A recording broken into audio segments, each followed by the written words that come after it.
welcome to the latest episode of BAM Weekly. That's Boris and Matt Weekly, the show where we chat about some sports, the show where we chat about some entertainment, and then we bring it all together and chat some sports entertainment, otherwise known as rasslin.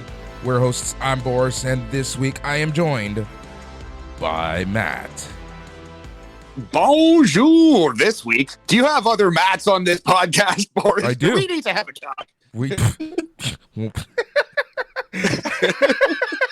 I was going to say something, but I'm like, oh, no, I'm just going to leave that alone. So this might have to be an express episode. You're in the Great White North, 56K modem, basically. You know how I do, dialing it up. Yes, yeah, you got stuff to do. The internet and phone connection's a little spotty here, but we're going to try to power through. I am trying to wrap up the summer here, down for maybe a week, might stay till Thanksgiving. I am drinking a can of Busch Ice at 11:45 in the morning because I am cultured, Boris. This is how I know that you're home. Also, by the way, ending the summer? Summer's been done for like a week, brother. No, summer is a state of mind, my friend. Summer is how you feel inside. The calendar don't have shit to do with it. Oh my God, speaking of how I feel inside, how is it that I can get sick yet again? Well, I think it's probably one big sickness. I think you've been down with the sickness like this for the past couple months.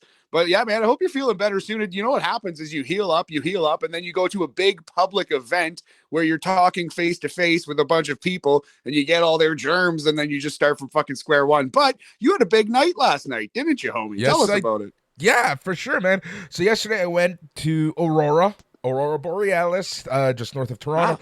and it was this event brought to you by the Aurora Chamber of Commerce. It was like it's for scholarship stuff, and it was a fundraiser, and it was awesome because I was able to partake in the event in many aspects, and it was awesome, man. Ray Bork and Wendell Clark of NHL fame were there. A friend of the show, Danny Granger, he was also there, and he's the one who kind of brought me on board, and he was actually live painting two paintings, one of Ray Bork and one of Wendell Clark. They were going to be auctioned off later on in the night. So it was a really cool thing. It's really cool, like just the whole live painting thing, right? Because a lot of people are like, "Oh, is he gonna finish? This is really cool. I don't see what's happening." Blah blah blah. Like it's really neat. Dude, he ended up raising $1,000 for both paintings. That's really awesome. And yeah, he was able to finish like right on time, and it was awesome. Awesome night. Awesome cause. And I was invited to some more events up in Aurora. So yeah, man, it's been a very fun night. Very just humble. Like I just feel happy to be able to chat with people and help where I can. That's fucking sick, man. Congratulations. And cool that you're getting up there, making some connections. And yeah, shout out to Danny Granger, Danny, the Sharpie art master. He's been on our podcast before, friend of the show, like you said, and that's so sick, man. Live painting is crazy to see. At my sister's wedding, one of her friends hired like a live painter, and she did such an amazing job. Like she had a crowd near her, like at one point, just going like, "Wow, she's so talented."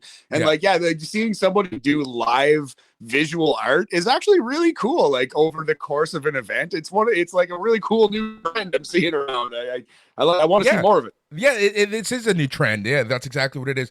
But imagine how working Wendell Clark is having someone literally paint you off to the corner.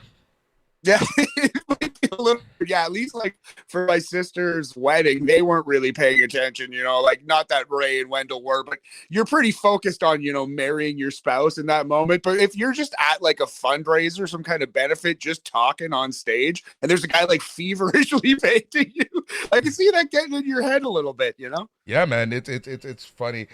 So here's one of my takeaways from last night. For those, unfortunately, everyone listening to the show can't see, but it is this. Look at that. I wonder if you can see. Yeah, you can see who it's from. It is from Ray Bork. Got a Ray Bork signed puck. That's sick. A signed hockey puck from Ray Bork himself, hoisted the Stanley Cup with the Colorado Avalanche. That's fucking dope, man. Right on. It smells like Boston rubber. Bruin legend. Fuck the Bruins. Sorry?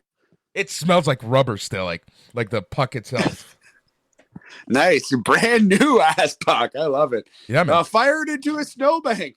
That's the real Canadian thing to do. No, hold on to that thing. Yeah, man. Yeah, but so that's always an awesome time, awesome night.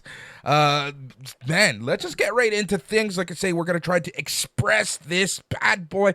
Not that I rush anything. But they call me Minuteman Ederer on the streets. Minute Matthew on these streets. No, I'm just kidding. Okay, so let's talk about the Thursday night game. So I watched this in supreme delay. I was really just curious to see how the Packers were going to do, man. And what a tale of two games for the Packers, man.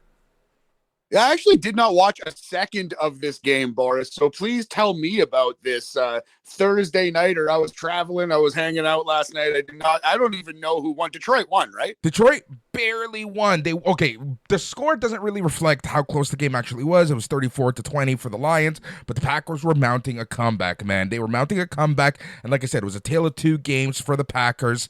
Love just wasn't getting any love. Aha, I see what you did there. Yeah, Detroit's a good fucking team this year, man. I'd say this is one of the few years of our lifetimes that Detroit was favored to be much better than Green Bay at the start of the year. Dude, think of it this way. The Lions are, and I know I'm switching, but just let's just talk about Detroit real quick. Detroit got the Lions who are, getting a lot better. Detroit Tigers, they're about a season, maybe 2 seasons away from having a really good team like Baltimore or something like that, right? And then the Red Wings, well, you just never know how the Red Wings are. They're kind of in a rebuild. But in 4 years' time, Detroit could have 3 teams just absolutely killing it. And the Pistons. And the Pistons, yes. Yeah. Unfortunately, they didn't win the Wemby sweepstakes. But the Pistons got a couple young pieces there hiding. They do have they got some young talent on the Pistons. It wouldn't be shocking if they were in the playoffs. I don't expect them to be a championship contender in the next 5 years. But yeah, look it up for Detroit sports finally. Yep. All right, so let's run through the games. We're going to also talk about next Thursday game because obviously we chat on Friday. So let's jump to Sunday, October the 1st games. You got Tony Khan's Jags versus somebody else's Falcons. Well, I like the Atlanta Falcons a lot this week, man. I really do. I like how they run the football very well. Defensive team. Trevor Lawrence obviously is much better than Desmond Ridder, but Desmond Ridder, he can manage the game. I kind of trust the Atlanta Falcons more than the Jacksonville Jaguars right now. Let's go Falcons. Close one. All right, we got the Rams and the Colts. Oof, 2 garbage teams, 2 teams that are not very good. The Rams have been playing above their heads, but I still don't think they're very good. Gardner Minshew looked okay last week. Gardner Minshew, he's an NFL quarterback. He's at least one of the best backups in the league. This is a stinky game, though. Let's say the Rams, they've looked slightly better. Rams by a little bit. I will not bet this game. No, I would not at all. This is gonna be a snoozer of a game. We got the Ravens and the Browns.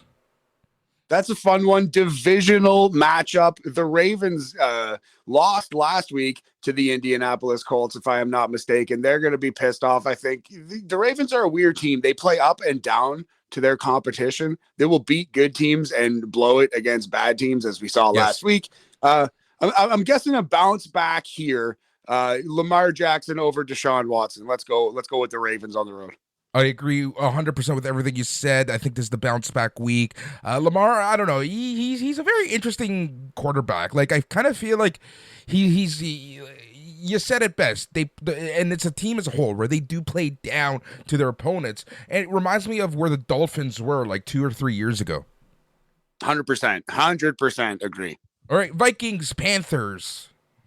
Ooh, a couple teams that need the win here pretty bad. Vikings are better, but they've had a very disappointing season. I'm picking a lot of road dogs, Jesse James, but I think we got to go with the Vikings again. Speaking of the Vikings, I've been watching Dancing with the Stars as as any 38-year-old respectful 38-year-old single male does. You know who's on it this season? Who's that? Adrian Peterson. No way, fucking all day out there dancing. I guess trying to change the narrative from when he beat his son with a stick. Literally. So I call my mom because she watches it at the same time, and I'm like, look. The problem with Dancing with the Stars is that it's often a PR stunt for a lot of people, right? But it is what it is. All right, we got the Bengals, and you know who else is on Dancing with the Stars? Adriana Maddox of Vanderpump Rules fame. Booyah! Let's move on. Bengals, Titans. Bengals have to win this game, but I still look healthy. He is not in good shape. He's forcing himself to play. If the NFL season wasn't in full swing, I don't think he would be playing. If the Bengals weren't supposedly a playoff team in a very loaded AFC, I don't think he would be playing. They really don't. Yeah, no, this is an upset candidate. I might like the Titans here, but it does seem like the Bengals won last week. It seems like they're kind of figuring it out. Yep. You're breaking up a little bit, FYI, so stop moving if you are moving. But what I do want to say, man, is it me or do quarterbacks suck nowadays? Like, there's no, this is a very weird era of quarterbacks. I know what you mean, man. It's quite hard. It's a very hard job. I'm not moving, by the way. It's just the shite northern internet. No, I know what you mean, though. But it's not only is it physical and mental, but it's also staying healthy, right? Yeah. Like Joe Burrow is excellent at this job. He's just not physically healthy right now. It's so many different factors going into it. Also, the other team has coaches too, right? Like they're trying everything in their power to stop you. That's the game. So I know what you mean, though. It seems like there's like a lower floor of competency. Yeah, and at the same time, right? When I started watching football, you had Marino, you had Young, you had Aikman. Like, come on, that era just can't be replicated. Speaking of replication, you got I don't know why I said that because this has nothing to do with this next game. But that's Saints and Bucks. Yes. Another divisional matchup there. I like the Saints in this one. But both teams are very odd. Like the Falcons seem like the toast of that division. It is Saints, Panthers, Falcons. Who's the other? And Bucks. Yes. And Bucks. So the Falcons look like the toast of that division. This is two jobbers facing each other. Let's go with New Orleans is the slightly better jobber. They're I don't know. They're Dwayne Gill, not Barry Horowitz. They're Gilberg. I love it. A battle of the Titans. Broncos versus Bears. Ooh, two of the most disappointing, heartbroken fan bases in the league. Two bombed out and depleted teams. Honestly, the Broncos they got embarrassed last week, 70-20. If Russell Wilson, this is going to be his last NFL game as a starter if they lose, and I think he knows it. So I expect the Broncos to win this game. They do have a better roster. They do have a better coach. I don't think Russell Wilson's better than Justin Fields in any way. I think Fields is probably better at this point, but I like the Broncos to win this game by a little bit. It'll be close. It's going to be a close, shitty game. But like going back to last weekend's game with the Dolphins, man, that was personal for McDaniel. Like that was an absolute personal game for him. Yes, yeah, lots of reasons why. But Sean Payton, coach of the Broncos, he's been pretty dismissive of a lot of people. Sean Payton is a sassy motherfucker lately, isn't he? Yeah, dude. The pressure's on, right? The pressure is on him, and I kind of feel like this isn't his team just yet, right? So I can see him like really shutting down Russell Wilson sooner rather than later and bringing in a quarterback of his choosing. I agree. I certainly think it's possible for sure. Yep. All right, let us go to the Commanders and the Eagles, another divisional game. Yeah, the Eagles are having some trouble with injuries and illness right now, it seems like. But if they can get a full-ish squad together, they should beat the Commanders. No, the Eagles are a cut above Washington. You would think so, right? You would think so. The Eagles are a very weird team this season. You don't know what squad is going to come out on the field, on the gridiron, as they like to say. This next game is going to be a snoozer as well. Steelers versus Texans. Ew, yeah, gross. The Texans are scrappy. I love Tank Dell. Shouted him out last week on the podcast, and he went off in the game that they played. He had a great fantasy game. Now, of course, he's going to get shut down because people are watching him. But yeah, I like the Texans. They're a sneaky, garbage time scoring kind of team. Don't just think that Pittsburgh's going to romp to win this game. Having said that, the Steelers have a better roster. The Steelers will win. I am picking the Steelers. But Houston is a nice little upset pick. Yep. Steelers have the better coach. I think they have the better overall team. So I agree, but you never know again. All right, Raiders and Chargers. This is one there. I can safely say the home team will win by a lot.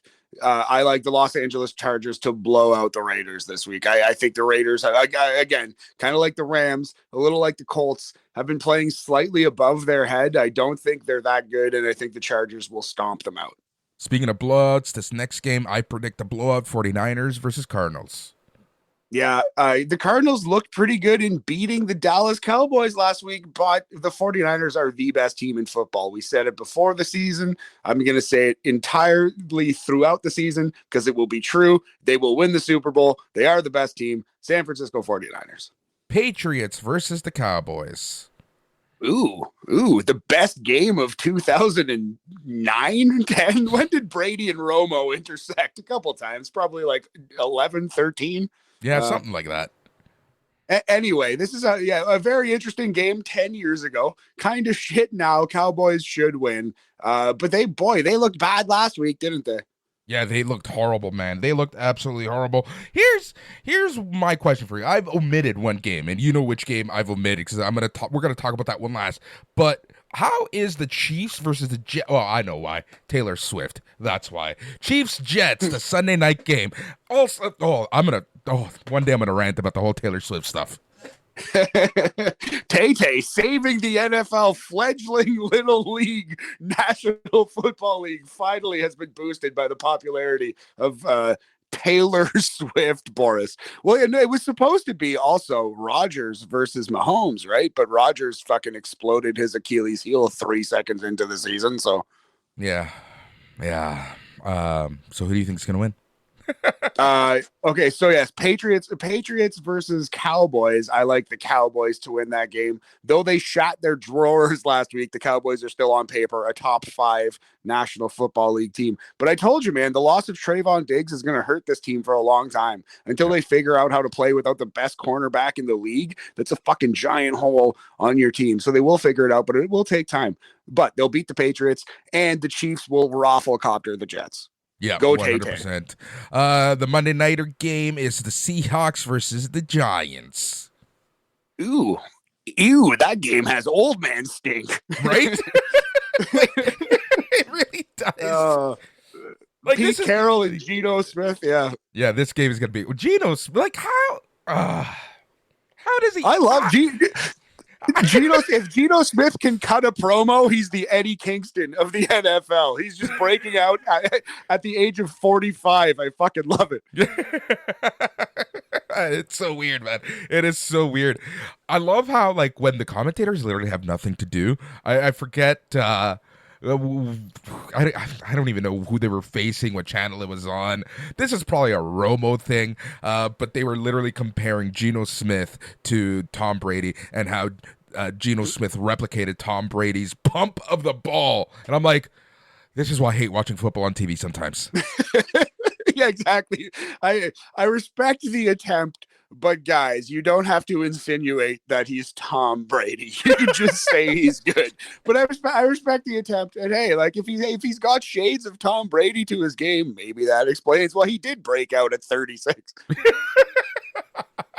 All right, so a game that's happening actually on Sunday, 1 p.m. It's the main event for a lot of people, and I think a lot of eyes are going to be on this game, and it's also a divisional game, and it's a game close to our heart, and a game that Boris wishes he was attending, but he's busy on Sundays, and that's Dolphins v. Bills. What do you do on Sundays? No, I'm just kidding. You got a gig that we're all aware of here. And we appreciate that. But yes, Dolphins at Buffalo to play the Bills. So the only thing that worries me is everyone and their grandmother is going to be picking Miami coming off of that amazing performance, you know? Exactly. And it's a classic letdown scenario. These are human beings. Like, they just had the greatest success that any of them will ever have in their profession. And now they have to travel to fucking Buffalo, New York to play a full football game. We'll see. How much money did Amazon pay for the Thursday night game? I actually don't know off the top of my head, but it's not like Jeff Bezos is hurting. I would say numerous millions, if not billions of dollars. Because on Thursday, October the 5th, we're going to see the Bears versus the Commanders. Hoo-ha! Wow. Oof. Bears. Yeah, that's a fucking... that game is so bad, it just killed Chris Farley again. He's just rolled over in his grave. Oh, man. And Belushi and Norm MacDonald. Oh, my God. This team is ridiculous. It's horrible. Yeah, let's say the Commanders there. Chase Young. Is Chase Young even playing? But yeah, no, someone's going to have 17 sacks in that game. That will be... That game will end 6-3, and it won't even be raining.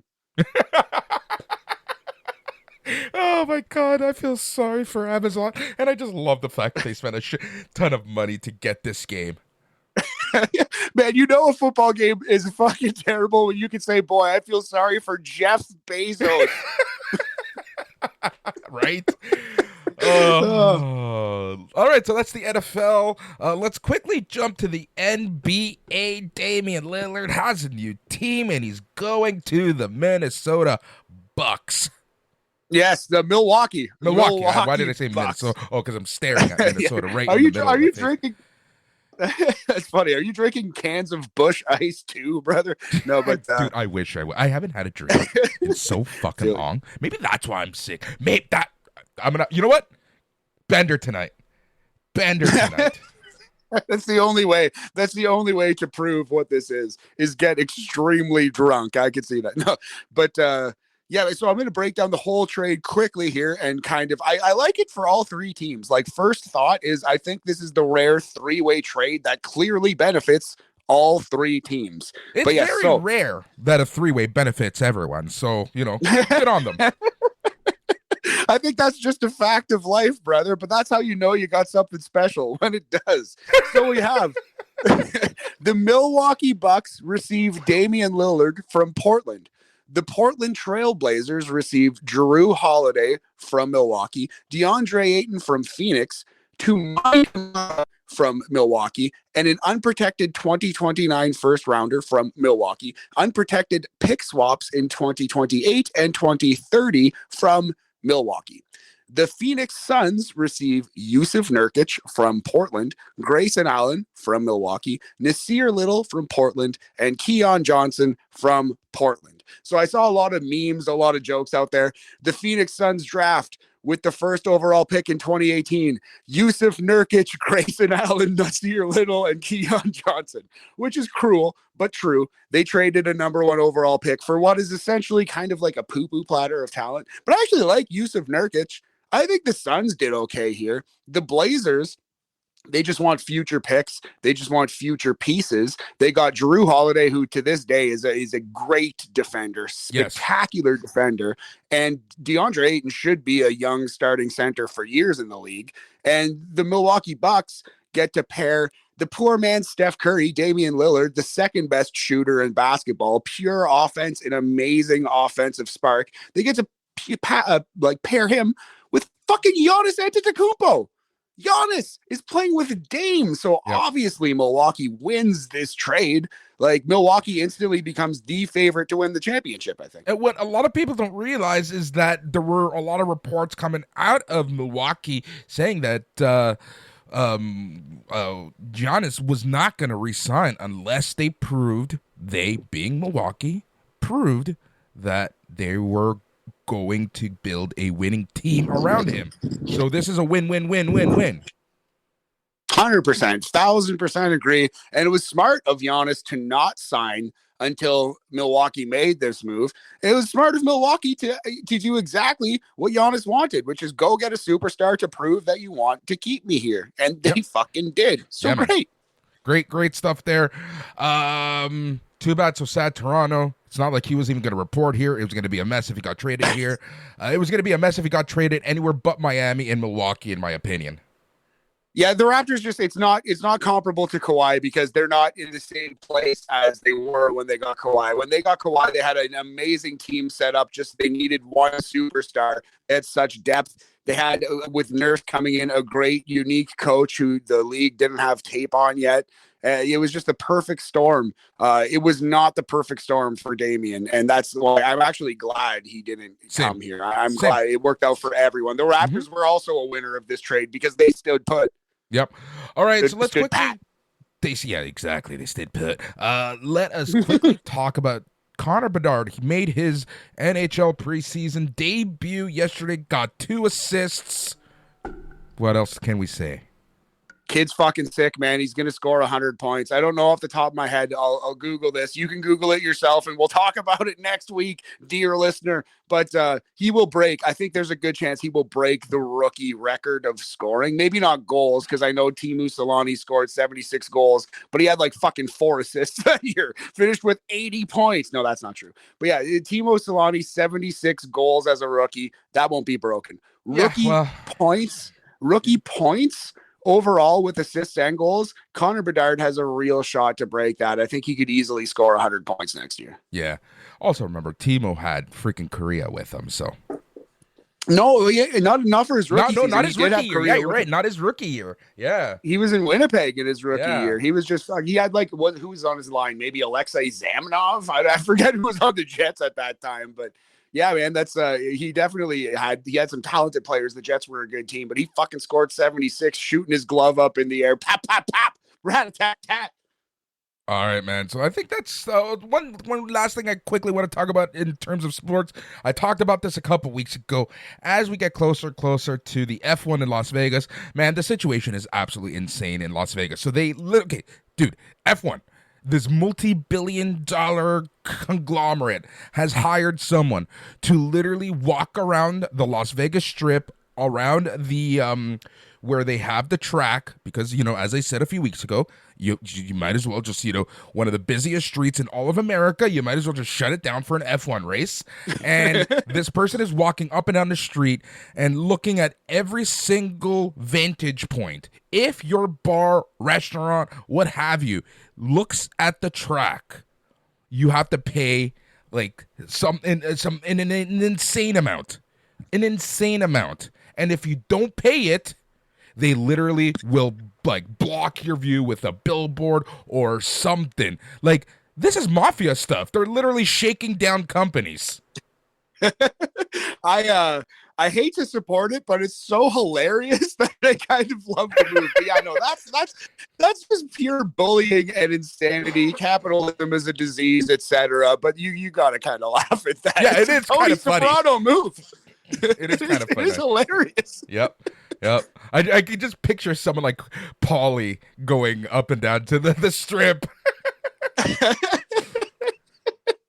Oh, Paulie is the Paulie best. and Christopher. The other day, oh my God, the best relationship. I was gonna say the other day I watched the intervention scene, and Paulie always makes me laugh. As soon as Paulie, the whole intervention, it's arguably the best scene. That Christopher gets his ass kicked in during his intervention. So great. So much to love about that scene. Paulie and Christopher's interaction is because I'm laughing before, but then it gets to Paulie. It's supposed to be an intervention, but they're mafia guys. I'll keep this short and sweet. You're weak. You're an embarrassment. It just like completely kills him. And then Chris, he insults everyone in the crew. He insults Tony, but not until he insults his own mother do they punch him in the fucking face, because they're good Italian boys at heart. Boris, my God. Oh, great stuff, man. All right, so that is sports. Let's quickly... Also, wait, before we go, Teemu Solani is the NHL all-time rookie points leader. Of course he would be. I guess that makes sense. He had 56 assists in 92-93 when he scored 76 goals for 132 points. Oh, Bedard might not touch that, but Bedard could score 100, which would put him top 10 all time. Mario Lemieux, Joe Juno, Sidney Crosby, Alex Ovechkin, Dale Hawerchuk, and Peter Stastny have all scored 100 points or more as rookies. And I think Bedard could be the 8th man to do that. Agreed. I think that's going to happen. That's going to happen. Just write it down now. Put in your sports books. Yeah, put in your journals. Lock it in. Send it to him. I don't care about the Sacramento Queens. Write it down. Send it to him. I don't care. Classic Shaq quote. Yep. All right. So I think it is time to talk about some entertainment. You got some comedy stuff to talk about. Yeah. So I just want to something. Yes. I love the fact that you know we're gonna. I'm sorry. I'm sorry. I'm sorry. Okay, go ahead. We're just talking over each other nonstop. But I'm getting back into the stand-up comedy world, re-immersing myself into that. I'm gonna give it another college try before I inevitably jump in front of the Ossington subway car. No, I'm just kidding. I'm totally fine mental health wise. Just a dumb, horrible joke. But I'm going back into the stand-up world. I love the fact that you're talking about going back into the comedy scene, and then you say that.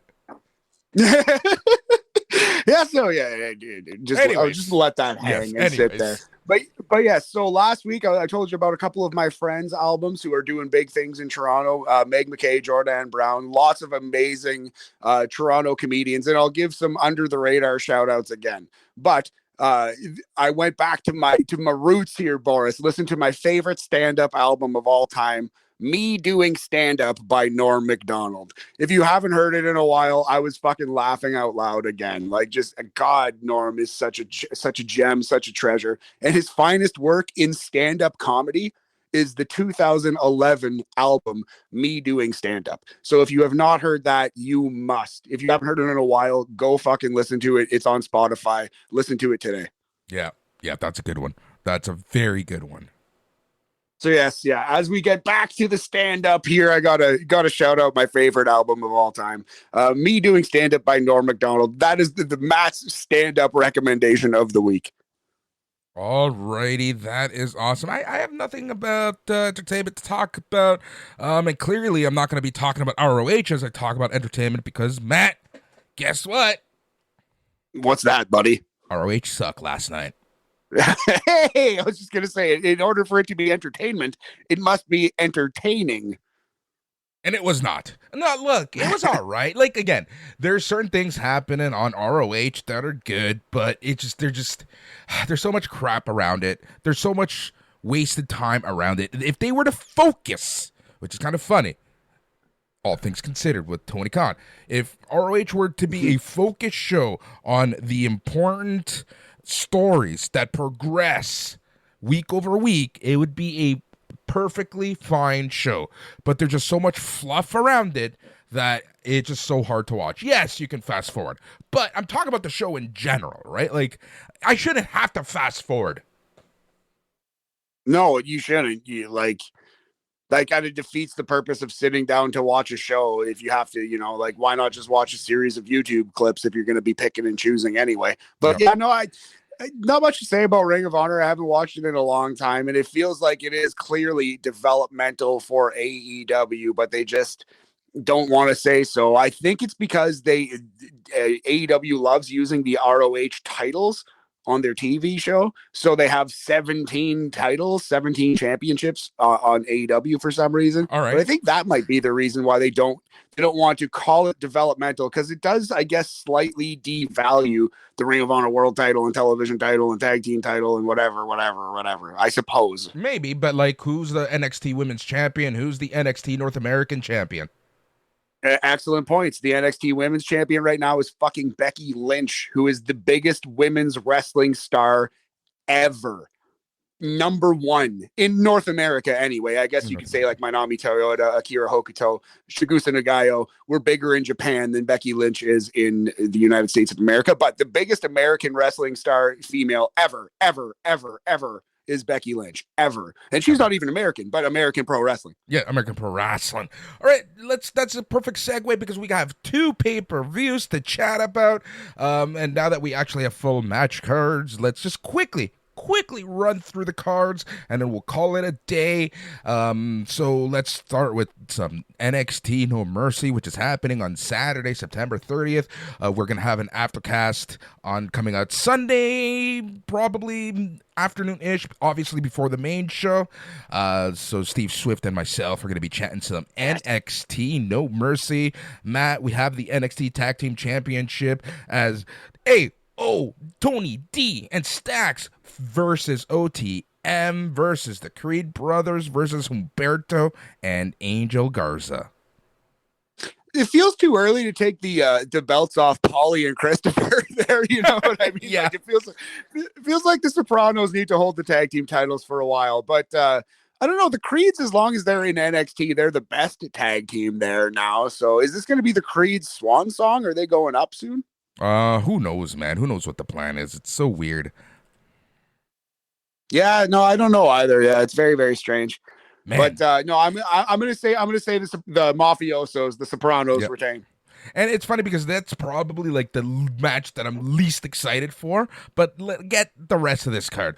The NXT Heritage Cup Championship match. We have Noam Dar versus Pete Dunne versus Butch himself. Let's fucking go. I love both of these guys. Noam Dar he's like a submission-based cruiserweight. One of my favorite types of builds of wrestlers, similar to a Dean Malenko, not quite as suplexy, but he reminds me of Dean Malenko sometimes with way, way more personality. We've all seen Pete Dunne, Butch in the ring. This match should fucking rule.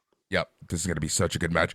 All right, dude, you should have played the lottery and won yourself some $68 million because the winning ticket did come out of Toronto for the NXT North American Championship. You have your champ, Dominic Mysterio, versus our boy, Trick Williams, with Dragon Lee as the special guest referee.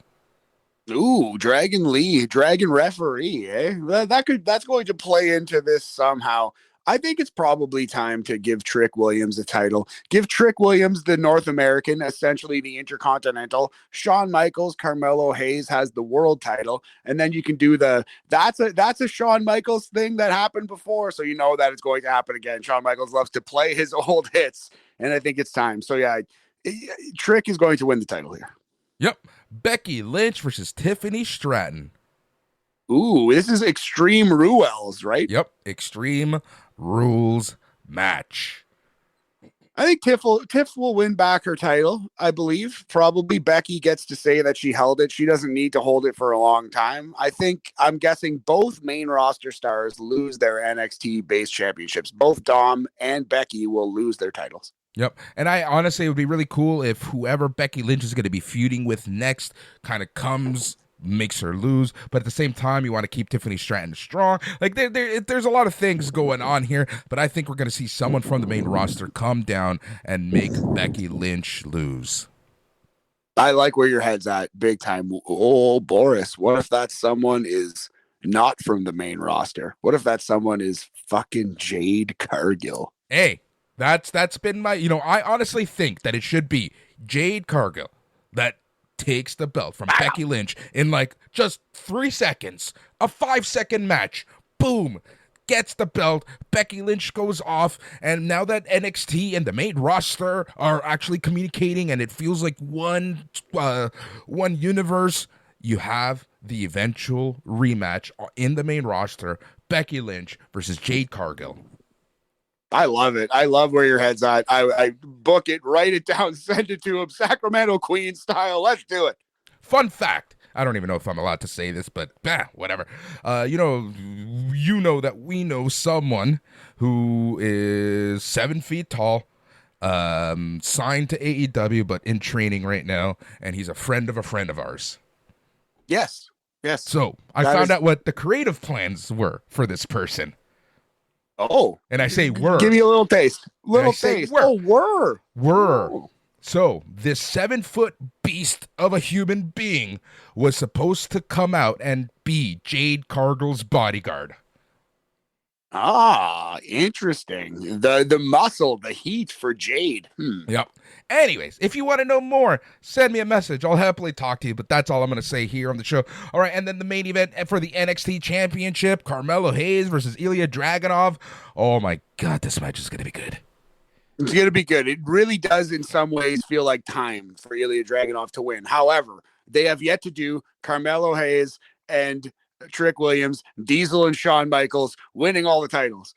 And I think Shawn Michaels, if anything, books things that Shawn Michaels used to do. So Carmelo will win this match because he needs to be world champion in order for him to hold all the titles. So It's not going to happen yet. But another thing, this is going to go one of two ways.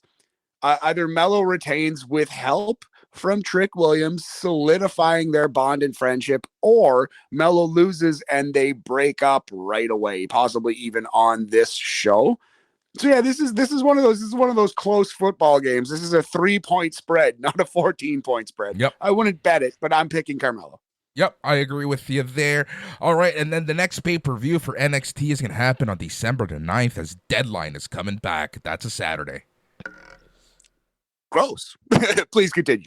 Yeah. All right, so that's that. That's that. All right. Let us jump to some AEW Wrestle Dream, which is happening on Sunday. And this is the card as of Friday morning, because I don't count enough matches here for Tony Khan's pay-per-views. Which is, okay, here's the thing. When it was 4 pay-per-views a year, I was okay with 20,000 matches. But now that we're getting more, that's all I'm saying. It's a little much. It's a little much. It's a really good point. That's a really good call. 14, 15 match shows are okay when they're once every 3 months. But if you're expecting us to watch a full ass pay-per-view once every month or 10 times a year or whatever the number is going to be, you got to shorten these cards a little bit. A little bit. Yeah, and they have to go to streaming because no one is going to be paying $50 every single month. 100% agree. 1,000,000,000% agree. And having said that, after the pay-per-view Wrestle Dream, we will have an after party. I'll be doing that one, possibly even by myself, whatever. We're gonna have some fun. All right, so let's just quickly run through the card. By the way, Maria May is showing up in some shape, way, or form. If you go on her Instagram, she's basically saying goodbye to Japan, and a lot of other Stardom wrestlers are saying, you know, good luck, happy to have known you, etc., etc., etc. And we're certain that it's AEW that she signed with? That's the thing, right? Like, no, we're not, but, right? Yeah. I think she would be a humongous addition to AEW. She's not a star yet, but she has star power. Yes. She has a lot of potential. She seemingly can cut a good promo, is a good wrestler, a beautiful human being. She could easily be a fucking huge star. Yep. All right, quickly. Match card, Young Bucks, Lucha Bros, Hook and Orange Cassidy versus the Guns. Winner gets a future AEW Tag Team title shot. See, this is a match that doesn't need to be on the card. No, it does not, but they like to, you know, get some faces on the card. Orange Cassidy, Ray Fenix, Young Bucks on the pay-per-view. I understand why it's on the card, but yeah, it's kind of a weird one. It'll probably open the show. Yeah. I'm going to say, this is a tough one. Who's going to face FTR next? Guns. Orange Cassidy and Hook, maybe. I'm thinking Guns. Yeah, Guns. Yeah, you're probably right. All right, Ricky Starks versus Wheeler Yuta. Another interesting one. Another one that could open the show. There's been like some talk about Ricky Starks maybe leaving, joining Jade Cargill, and of course Cody Rhodes in WWE. So I never expect Ricky Starks to win matches anymore. You know, I'm going to say Wheeler Yuta. I love how everyone remembers Cody Rhodes, Jade Cargill. What about, throw some respect behind Brian Pillman Jr.'s name, damn it. Yeah, he got some vignettes on NXT. He's going to be showing up soon. True. Eddie Kingston versus Katsuyori Shibata for the strong openweight and ROH World Championships. Eddie Kingston, my champion and yours. Yeah, I fucking gotta go for Eddie here. He's gonna keep these belts. This is gonna be a great match. I think Shibata's gonna win because Eddie Kingston's, he's talking. He's not working indies. He's injured. I think Shibata's gonna get all the belts. Wow, belt collector Shibata. That'd be fun. I kind of like it. Okay, I think it's just too early. Eddie'll stay on AEW TV for a little bit, but man, that's actually cool. I wouldn't kick 3 belt Shibata out of bed. Chris Statlander versus Julia Hart. Speaking of not kicking people out of bed, for the TBS Championship.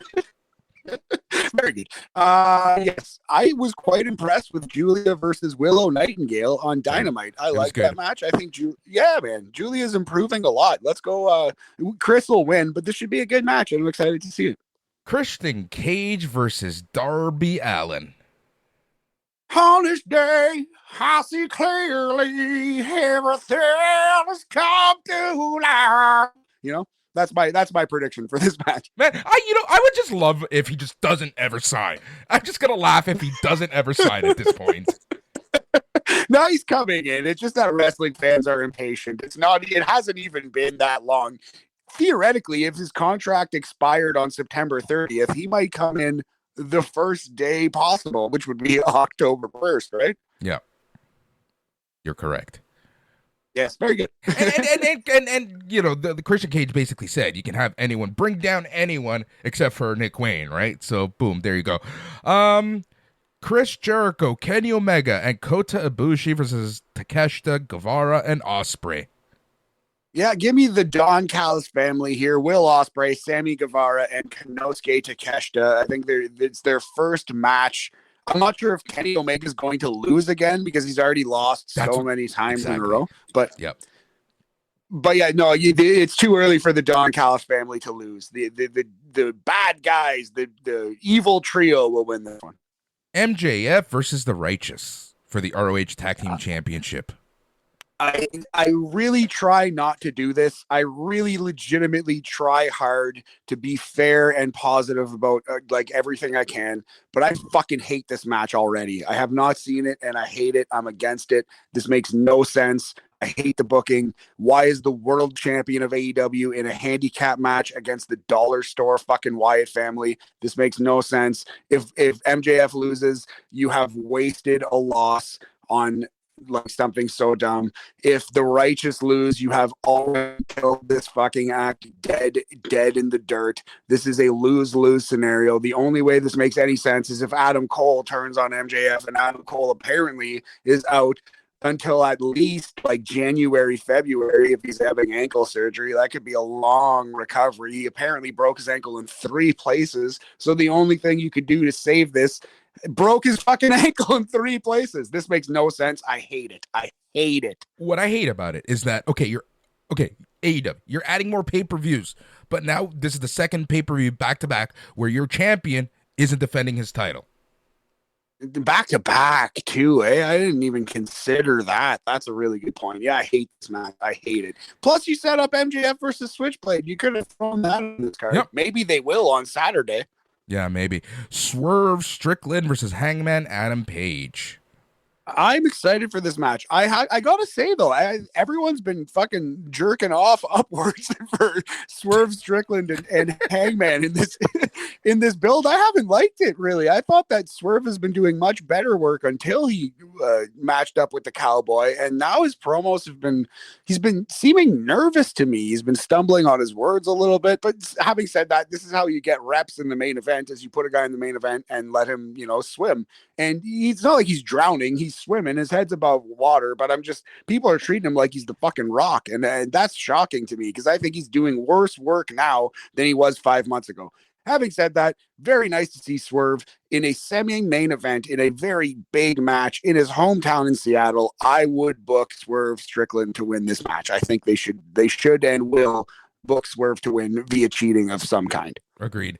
What should close the show, but won't close the show, is FTR versus Aussie Open for the AEW Tag Team Championship. Pure bias on your part, but I kind of like it. 100% pure bias. You've been the Aussie Open truther for years on this podcast, and you've been so disappointed that they haven't done their rematch. But here it is, finally, Aussie Open versus FTR. Gonna see it again. FTR will win. Yeah, a lot of pressure on this match, but I think that they'll be able to pull it off. And then what will most likely close the show, Bryan Danielson versus Zack Sabre Jr. And Bryan Danielson will probably come out to you-know-what song. Yes, the final countdown by Europe. It seems like his big main event theme song. Seems like Tony paid for it a couple times anyway. Yeah. It's notoriously expensive to use, but it seems like Tony dropped that bag on Europe, the continent, and the band. Anyway, Zack Sabre Jr. will lose his second AEW match, second or third. Yeah, I guess he was on Forbidden Door 1, but yeah, Bryan Danielson's going to win. It will be an amazing match. But yeah, Danielson has been winning his main events lately, and I think that's a really good thing. Yeah, agreed. You gotta build, keep someone incredibly strong, right? Especially right now where, I don't know, we'll see what happens with MJF, especially with Cole gone, and we'll see where all of that is going. But that is that, and it's just funny because we still have Collision to go through before this pay-per-view, so we'll see what happens. All right, that is that. I was gonna say something, but I absolutely forgot what I was going to say. Well, I got nothing. My Busch Ice is empty. It might be time for a second Busch Ice. Maybe we should just call it, Boris, and send the listener on their way for the weekend. Yep. Very nice talking to you, brother.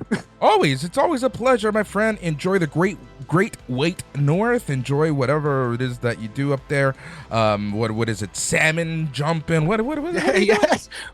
We're going up to the cottage on Manitoulin Island, and the salmon are running, hopefully. Gonna go fucking check out some salmon. Swimming up waterfalls as they do. Very, very cool. All right, just remember to leave it locked in here on Sunday night's main event, because we're more than just a weekly radio show. We've got all the shows, all the reviews, all the opinions throughout the entire week. Just go to your favorite podcast catcher and search for Sunday night's main event radio and hit that subscribe button. Dude, this week is episode number 300, and we have a very fun interview with Mike Bailey.